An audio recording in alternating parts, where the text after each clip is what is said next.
अस्सलाम वालेकुम।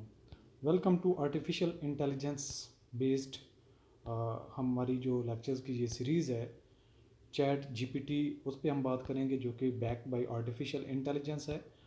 और अभी तक अगर आपने इसको ट्राई नहीं किया तो लाजमी तौर पर जो मैंने ऊपर लिंक शेयर किया है आपसे HTTPs वाला, ये chat-open-ai.com है और चैट जीपीटी के नाम से आपने लाजमी तौर पर सुना होगा। और इसके पैरेलल में अब गूगल ने भी अपना एक प्रोग्राम लॉन्च किया है और जीपीटी से मुराद है जनरेटिव प्री ट्रेन ट्रांसफार्मर। और ये हमारी जो ट्यूटोरियल्स होंगी ये हमारे चैनल ब्रेन वेव के ऊपर अवेलेबल होंगे और आप हमारे उस चैनल को सब्सक्राइब कर सकते हैं। उसका लिंक जो इसी वीडियो के डिस्क्रिप्शन में हम शेयर करेंगे।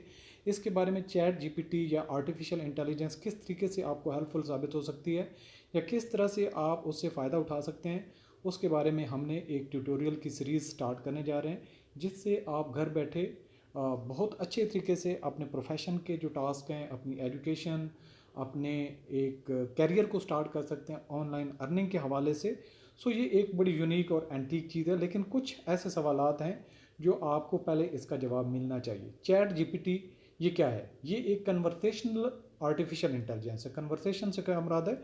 जो आपस में बातचीत करने के हवाले से काम आती है। तो इसकी जितना डाटाबेस है, जिस तरीके से इंसान का जहन काम करता है, इसको भी डाटाबेस दिया गया है। इससे जब भी कोई सवाल पूछा जाता है तो जिस तरीके से हमारे माइंड में कुछ नज़र आता है या कुछ सोचते हैं तो फ़ौरन से हम मेमोरी के पास जाते हैं, उसमें कोई चीज़ हमें मिल जाए तो ठीक है, अदरवाइज़ हम एनालिटिकल उसकी रीजनिंग के साथ उस प्रॉब्लम को सॉल्व करने की कोशिश करते हैं।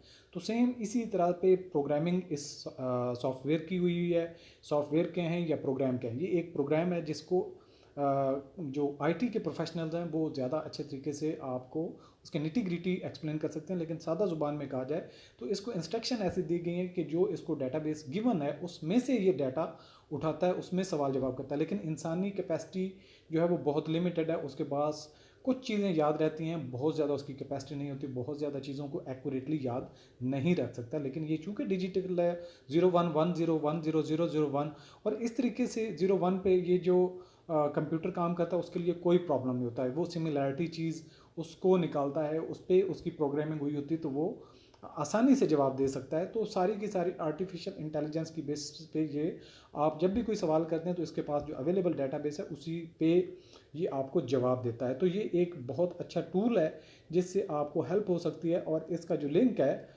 वो chat.openai.com, इस पे आप जाके अकाउंट बना सकते हैं। इसी के पैरेलल में गूगल ने गूगल बार्ड के नाम से अपना सॉफ्टवेयर लॉन्च किया है। उसके पास चूँकि सॉफ्टवेयर में डाटाबेस ज़्यादा है as compare to chat GPT, तो वो एक लेंथी जवाब देता है, ज़्यादा जवाब उसका वाज क्लियर होता है। क्लियर के साथ आपको कहूँ तो थोड़ा डिटेल में होता है। लेकिन जो एक्यूरेसी की बात करते हैं तो चैट जीपीटी उससे ज़्यादा एक्यूरेसी और प्रिसाइज जवाब देता है। अगर हम बात करें कि चैट जीपीटी एक अच्छा है या बुरा है, तो डेफिनेटली आप अगर इस एज के साथ चलना चाहते हैं या चल सकते हैं तो ये आपके लिए एक अच्छा असिस्टेंट है।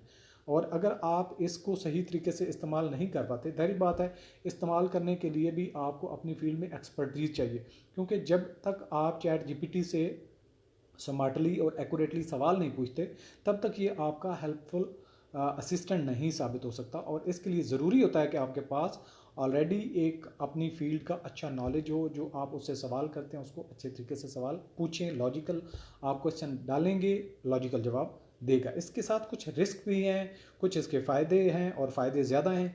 जॉब डिस्प्लेसमेंट का इसका सबसे बड़ा है, जो पहले जॉब करने का एक रुझान था वो बदल चुका है। अब लोगों को काम करने का तरीक़ाकार अपना बदलना पड़ेगा। इसके अलावा इसकी जो डिस्क्रिमिनेशन है वो बायस होती है, मतलब अपनी जो इसकी डाटाबेस है उसी के बेसिस पे चलता है। कुछ जहन इंसान के अल्लाह ताला ने ऐसे बनाए जो अपने एंटीक होते हैं, यूनिक होते हैं, लेकिन ये जनरल जवाब देता है ओवरऑल एवरेज माइंड से। जिस तरीके से लोगों ने काम किया होता है, डाटाबेस उसको अवेलेबल किया गया उस तरह से काम करता है। इसके अलावा प्राइवेसी का मसला है। जो पहले चीज़ें प्राइवेट आप रख सकते थे, अब अगर गूगल के पास या डाटाबेस में ये चीज़ चली जाती है तो आपकी वो प्राइवेसी नहीं रहती। और इसके अलावा इथिकल कंसिड्रेशन जो है, आप इससे जिस तरह का सवाल पूछेंगे उस तरह का जवाब देगा। इसके अंदर वो नहीं है कि इथिक्स नहीं है कि ये ठीक है या गलत है, क्योंकि ये एक नॉर्मल इंसान नहीं है, इसके लिए कोई रूल अभी तक स्पेसिफाई नहीं है। तो अपॉर्चुनिटीज़ क्या है? ऑटोमेटेड है, एफिशिएंसी इसमें बढ़ जाती है। इसके अलावा जो हेल्थ है, हेल्थ केयर में बहुत इसमें जो तेज़ी से काम होता जा रहा है मेडिसिन और डिजीज़ की डायग्नोसिस में, यानी कि हेल्थ में बहुत इसका अच्छा इस्तेमाल है। इसके अलावा जो कस्टमर हैं उनको इंटरटेन करने में, सवाल जवाब देने में आप ऑटोमेट कर सकते हैं। जो सवाल आपका कस्टमर पूछ सकता है उसका जवाब ऑटोमेटिकली ये देता जाएगा। इसके अलावा साइंस और टेक्नोलॉजी की इनलाइन और बहुत तेज़ी से करता है और सोसाइटी के लिए बहुत अच्छा है और काम कर रहा है। इसकी कुछ अगर हम बात करें कि किस फील्ड में इसका ज़्यादा इस्तेमाल हो सकता है या जिसमें आप ऑलरेडी काम कर रहे हैं तो इसका कैसे बेटर यूटिलाइजेशन कर सकते हैं, वो है हेल्थ एंड केयर है, फाइनेंस है, इसके अलावा कस्टमर सर्विस है, एजुकेशन की फील्ड है, ट्रांसपोर्टेशन है, मैन्युफैक्चरिंग और रोबोटिक्स में इसका बहुत जो है वो रुझान है। इसके अलावा लीगल सर्विसेज के मामले में आपको कोई भी सवाल है तो उसको बड़ा आपको अच्छे तरीके से जवाब देगा। मार्केटिंग और एडवर्टाइजिंग में जो है वो आपको बहुत अच्छे तरीके से ये जो है वो मदद देता है, आपको सवाल जवाब देता है। मार्केटिंग करने के लिए, एडवर्टाइजिंग करने के लिए आपको अच्छे आइडियाज़ देता है। इसके अलावा एग्रीकल्चर सेक्टर में ये आपकी मदद कर सकता है, आपको अच्छे आइडियाज़ देता है, आप अपनी प्रोडक्ट को कैसे बेहतर कर सकते हैं। जर्नलिज्म में इसका बड़ा रुझान हो रहा है और इस्तेमाल हो रहा है। तो इसकी जो बाकी हमारी ट्यूटोरियल की सीरीज़ होगी इसको आप इस्तेमाल करके बाकी हम आने वाले लेक्चर्स में आपको डिटेल से बताएंगे किस फील्ड में कैसे आप इसका इस्तेमाल कर सकते हैं। आपके माइंड में जो सवाल आता हो, जिस फील्ड से आप मुंसलिक हों, तो आप भी हमें सवाल पुट कर सकते हैं और कमेंट्स की बेसिस पे हम आपके लिए कुछ अच्छा ट्यूटोरियल लाने की कोशिश करेंगे।